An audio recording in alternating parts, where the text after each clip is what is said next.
Have you ever wondered how people in the Middle Ages kept their food from rotting without a fridge, a freezer, or even ice? For them, survival depended on a handful of simple but ingenious methods: barrels of salt, smoke-filled rooms, and jars of sour brine. These weren't just kitchen tricks, they shaped how families ate, how monasteries lived, and even how kings waged their wars. Tonight, we're going to step into those smoky kitchens and damp cellars and discover how food preservation quietly held medieval society together. And trust me, what you'll hear by the end may completely change how you look at the food in your own kitchen. Chapter 1. Salt is the cornerstone of medieval kitchens. You might imagine that if you had lived in the Middle Ages, your greatest worry about food would be catching enough of it hunting game, harvesting grain, or hoping your crops weren't destroyed by an untimely frost. Yet one of the quieter, less glamorous struggles of everyday medieval life was not the production of food, but its preservation. Without refrigeration, iceboxes, or even the simple convenience of airtight jars, keeping food edible for more than a few days was a constant battle against time, temperature, and nature itself. At the very heart of this struggle was one mineral so common to us today that it is often taken for granted: salt.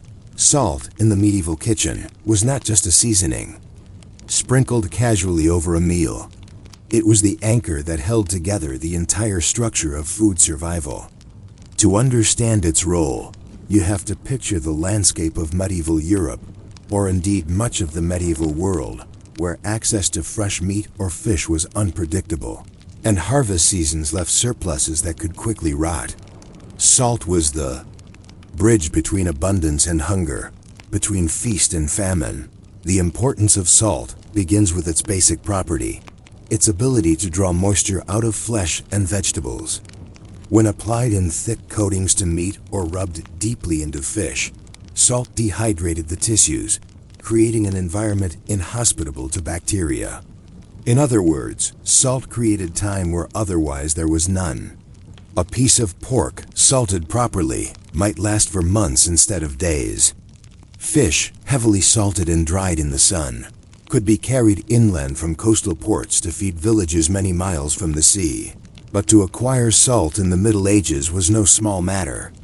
Unlike today, where salt shakers sit on every table, medieval people had to wrestle with the earth to extract this white treasure. In some regions, salt was drawn from mines, deep caverns where crystalline formations could be chipped away. In others, salt came from evaporating seawater, a slow and labor-intensive process that demanded broad, shallow pans and plenty of sunshine. In places like Salzburg, literally named for its salt castle, the wealth and power of entire towns and bishops depended on controlling salt mines. Trade routes formed around salt. Caravans trudged across Europe with heavy loads of it, and wars were sometimes fought simply to control its flow. It might sound tedious, and it was, but medieval economies were built on such tedium.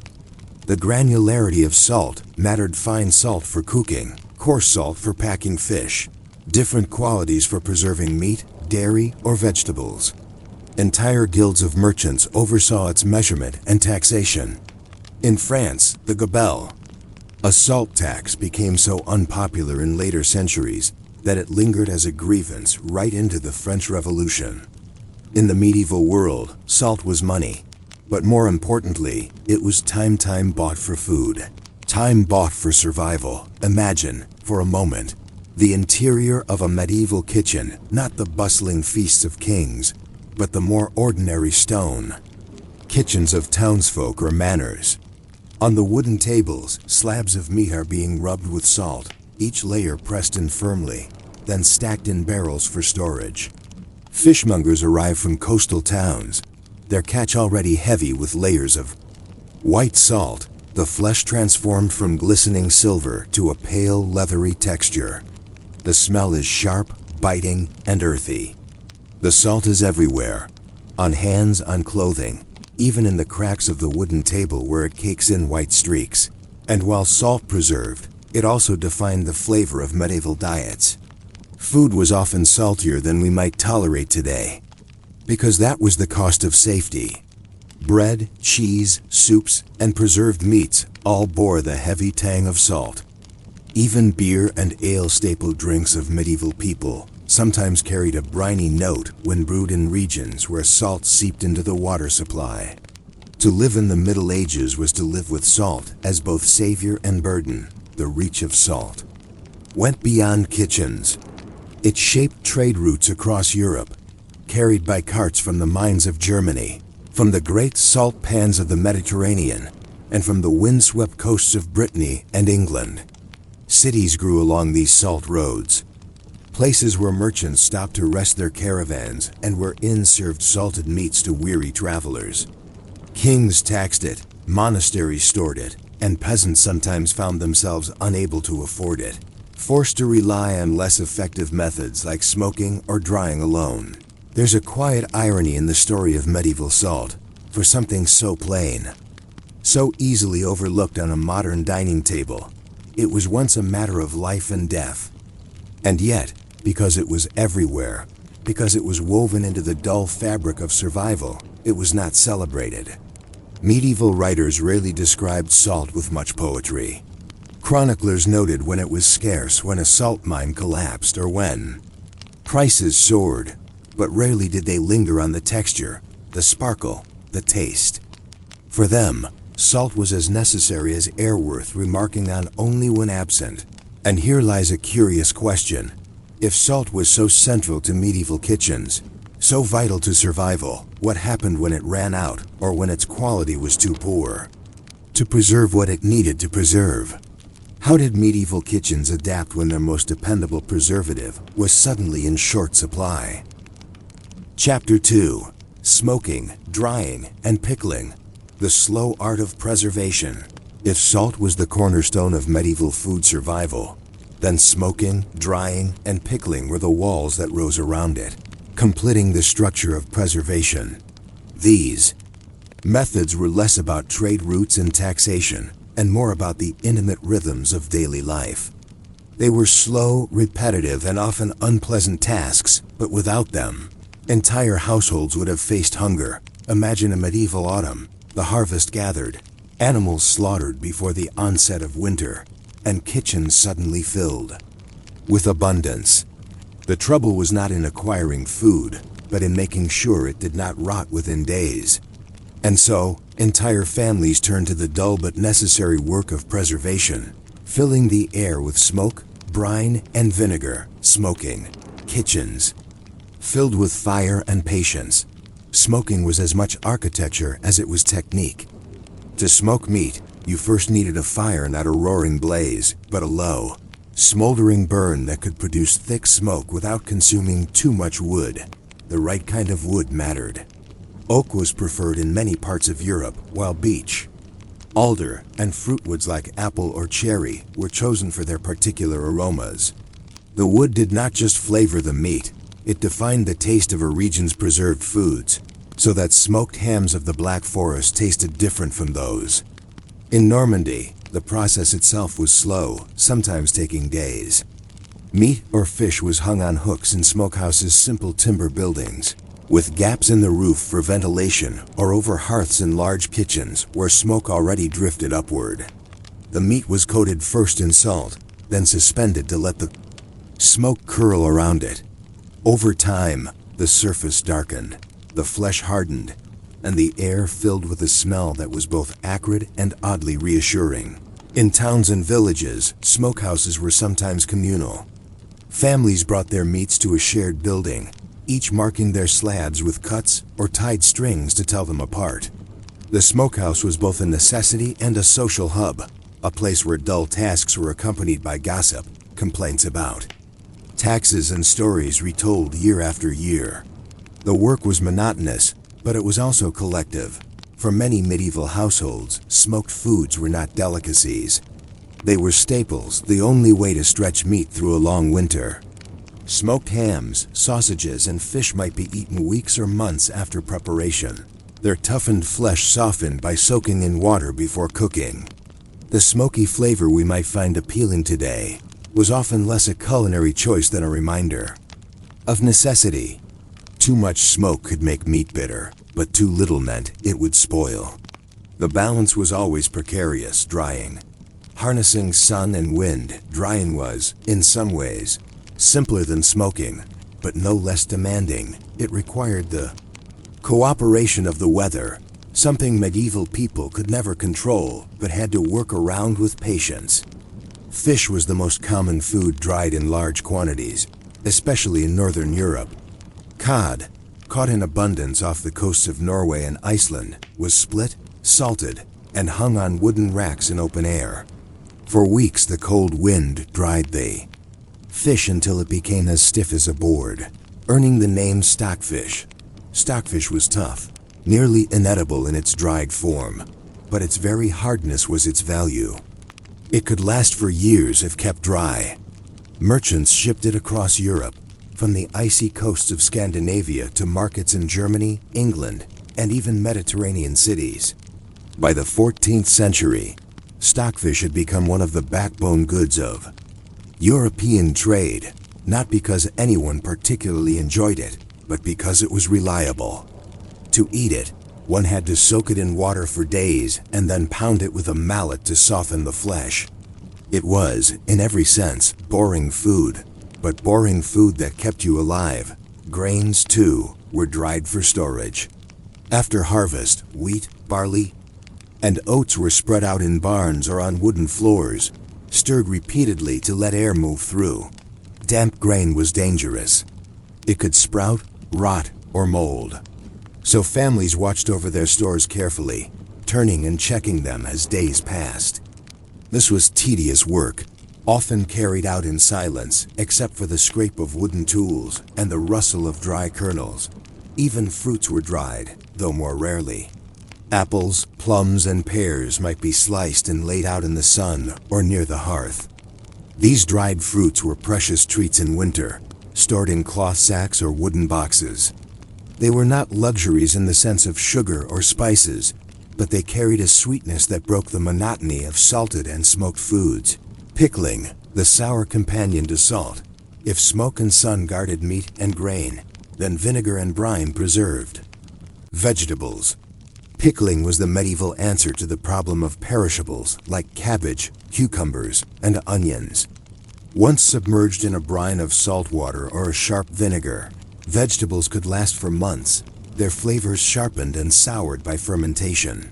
Pickling was practical, but it was also strangely invisible in the written records of the time.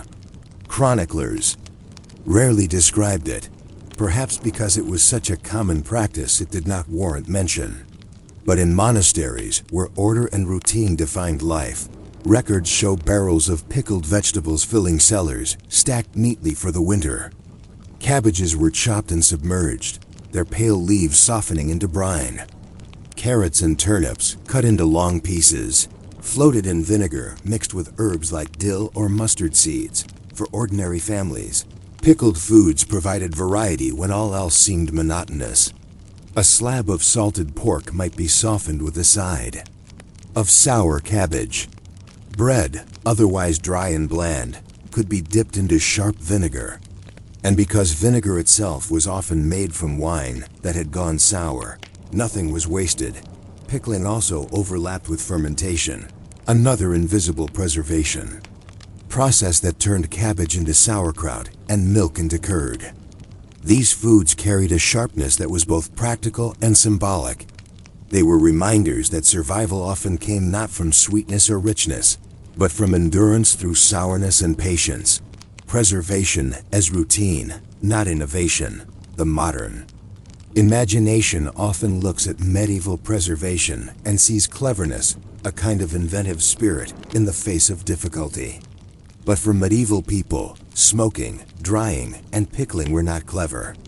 They were routine, as ordinary as sweeping a floor or fetching water. These tasks filled kitchens with smoke, labor with repetition, and food with flavors that were more endured than celebrated. Consider the rhythm of a single year in a medieval household. In spring, fresh greens and milk offered variety, but preservation work was light. By summer, excess vegetables began to be salted or pickled. Autumn was the busiest season, when animals were slaughtered, fish caught in large numbers, and smokehouses filled to capacity. Winter was not the time of labor, but of endurance. When the results of those months of effort were measured against hunger, there was little romance in this cycle. It was predictable, unchanging, and monotonous. And yet, that monotony is what sustained life. In the dullness of smoke-filled kitchens, in the repeated turning of drying grains, in the sour tang of vinegar barrels, medieval people found a way to outlast seasons of scarcity. A question of taste, what remains curious, and perhaps unresolved, is how medieval people felt about these flavors. Did they grow used to the heavy salt, the smoke, the sourness? Did they long for the rare moments of fresh fruit or newly slaughtered meat? Or did preservation itself become the normal flavor of life, so much so that they could not imagine food without it? This question lingers because taste is hard to reconstruct. We can study recipes, read accounts, even recreate preserved foods, but we cannot quite inhabit the medieval palate. And so we are left to wonder, when a medieval household unbarreled its smoked ham or dipped into a pot of pickled cabbage in the dead of winter, did it feel like monotony or did it feel like survival? Chapter 3. The social side of preservation storage rooms, community smokehouses, and daily diets. By now, you've walked through the salt-sprinkled tables, the smoky rafters, the vinegar barrels, and the wind-blown drying racks of the medieval world. But preservation was not just chemistry and patience. It was also deeply social. It determined how families organized their kitchens, how monasteries filled their cellars, how villages cooperated to survive winters, and even how kings and nobles measured their wealth. Preservation was, in many ways, the quiet backbone of medieval society. It did not often appear in chronicles or romances. Medieval writers preferred to recount battles, saints' lives, and royal decrees, but every one of those stories unfolded in a world where food had to last. Without salt, smoke, or brine, the armies would not march, the monks would not copy manuscripts, and the peasants would not sow fields in spring. Food preservation was not glamorous. It was storage, repetition, and habit. And yet, it connected people across every rank of society. The household cellar, storage as survival. The medieval home was defined by its storage spaces. Beneath many houses lay cellars, dark, cool rooms with packed earth floors, stone walls, and wooden beams blackened by dampness. Here, the results of preservation were kept in barrels, sacks, jars, and cloth bags.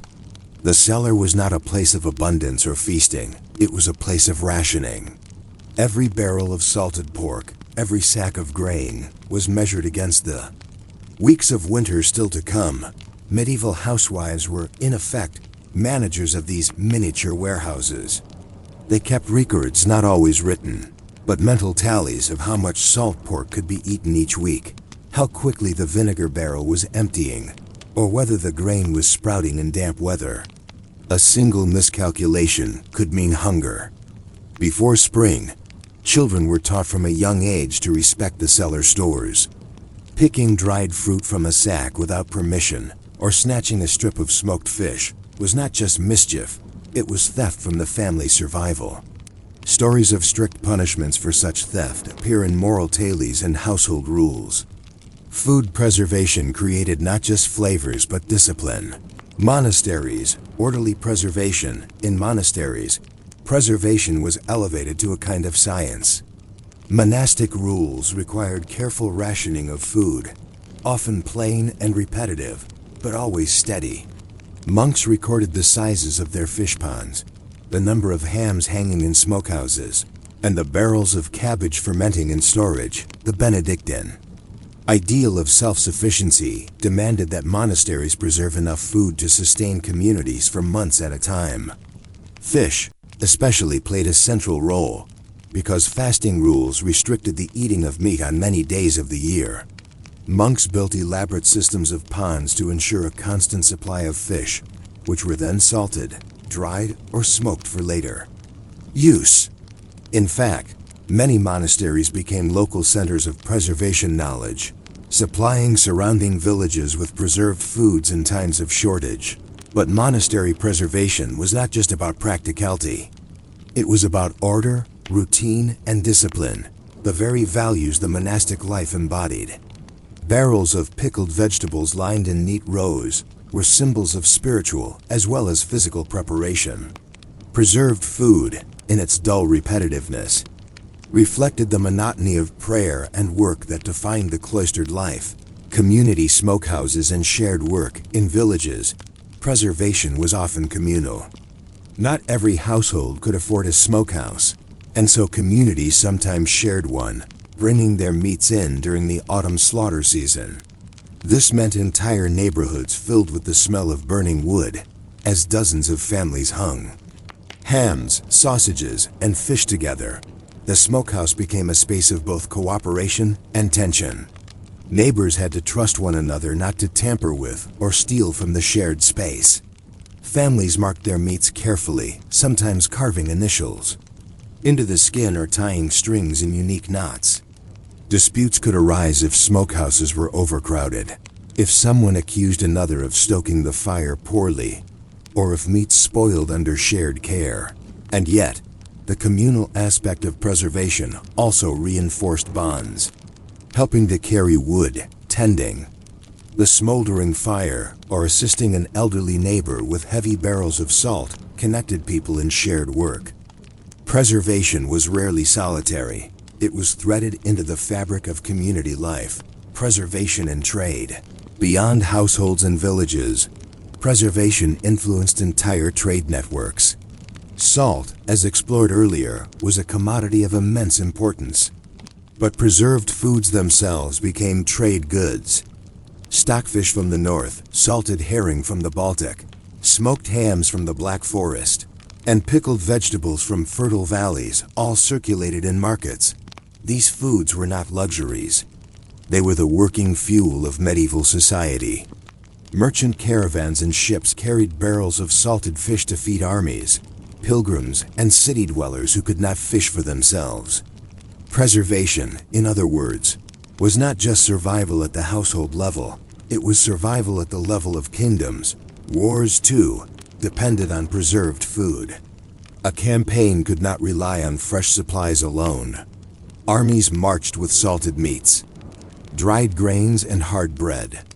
Chronicles often describe feasts before battles, but the real diet of soldiers was monotonous. Salt pork boiled until the brine leached out, bread dipped in sour wine, and dried fish softened by cooking. Without preserved foods, campaigns would have ended not from defeat in battle, but from hunger in camp. Daily diet, a palette of salt and smoke. When we try to imagine the daily diet of medieval people, it is tempting to think of fresh bread, roasted meats, and garden vegetables. And indeed, in spring and summer, those foods were eaten. But in winter, the palate shifted almost entirely to preserved foods. Bread was constant, but it was accompanied by salted pork, dried beans, pickled cabbage, and smoked fish. Spices were rare, except in wealthy households, so the dominant flavors were salt, sourness, and smoke. To modern tastes, this might seem monotonous, even unpleasant. But to medieval people, it was simply normal. Feasts were the exception, not the rule. A feast might involve fresh meat slaughtered that day, fruit taken directly from orchards, or dishes spiced with imported pepper and cinnamon. But these moments of abundance stood out precisely because daily life was so bound to preservation. Most days, meals were repetitive, predictable, and heavy on preserved staples. Preservation as identity, in subtle ways, preservation shaped identity. Regions were known for their preserved foods, the hams of Parma, the herrings of the North Sea, the stockfish of Norway, the sauerkraut of Germany. To eat these foods was to participate in a tradition that stretched back generations.